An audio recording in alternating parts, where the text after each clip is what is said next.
No, Boris Johnson does that thing where he tells one group of people one thing and then he goes and tells another group of people something completely different. Well, like, I don't want an election. Oh, I do want an election. We've got or another there'll be no border in the Irish Sea. Don't worry, there will be a border in the Irish Sea. We've got another one of those. If only Orwell had come up with a name for it. Go on.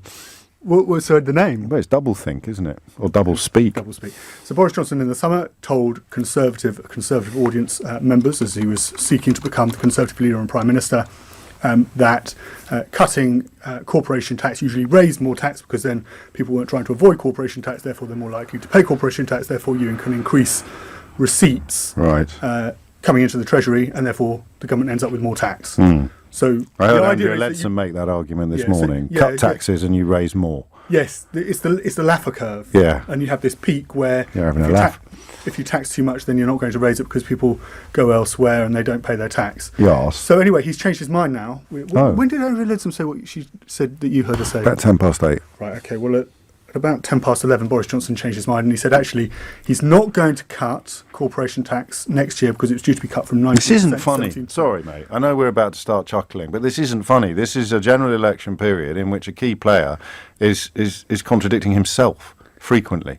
Yes. So I'm not laughing. Sorry, did I? No, it's me. I'm talking to myself, not to you. I'm giving. I'm a Catholic. I'm trying to be enthusiastic. I'm a Catholic. It's Monday morning. Every now and then, I have to self-flagellate. Every time you try and see the light for the shade, you have to remind yourself: how are you supposed to cast a vote if key political figures are claiming that black is black and black is white in the space of a single cycle?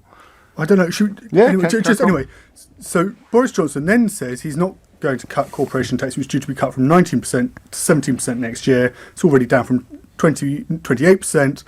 Doesn't want to cut it because he wants to raise more money for the NHS. I hope you won't mind if I also announce today that we are postponing further cuts in corporation tax. And before you storm the stage and protest, let me remind you, Alan, this saves £6 billion that we can put into the priorities of the British people, including the NHS. We've already cut it from 28% to 19%, the lowest of any major economy, and that the alternative is Jeremy Corbyn, who would whack it straight back up to the highest levels in Europe. So he's not. And Jeremy Corbyn's coming on after him. He's on right now. He is. And I'll update either yourself or Sheila, depending on when we get everything. But then something else happened, James, and I've. Did he go to Pizza Express in Woking?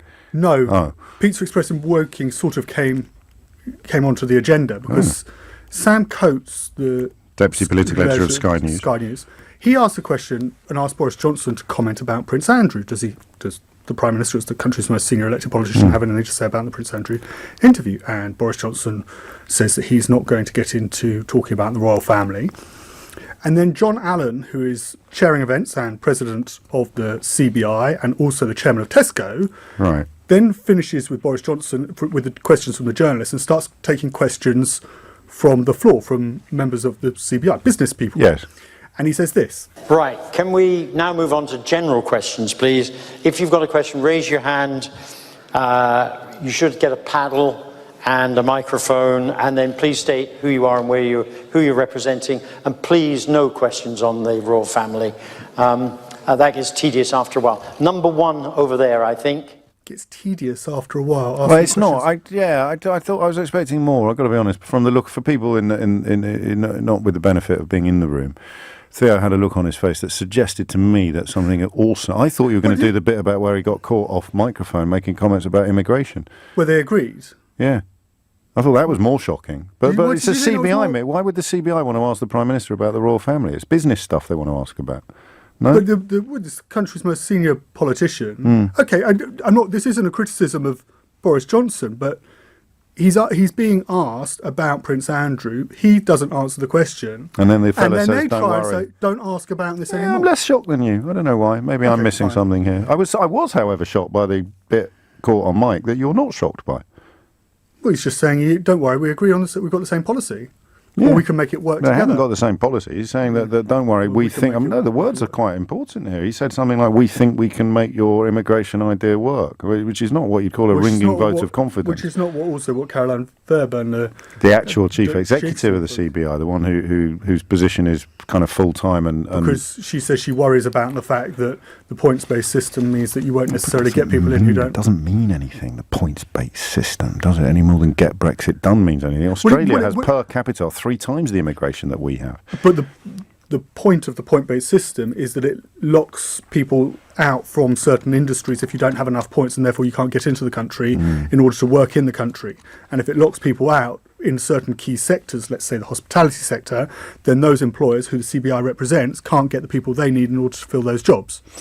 And do we know what Corbyn was expected to say? I'm going to get this quite dead on. Here we go. I don't think we are at difference on immigration because we think your plan can be made to work. Yes. I'll ask him whether he prefers the current system or this unspecified plan that can be made to work, and you might have got an interesting The way answer. you could potentially make the plan work is to reduce the number of points you need for a particular sector in order to get people in to work in that sector.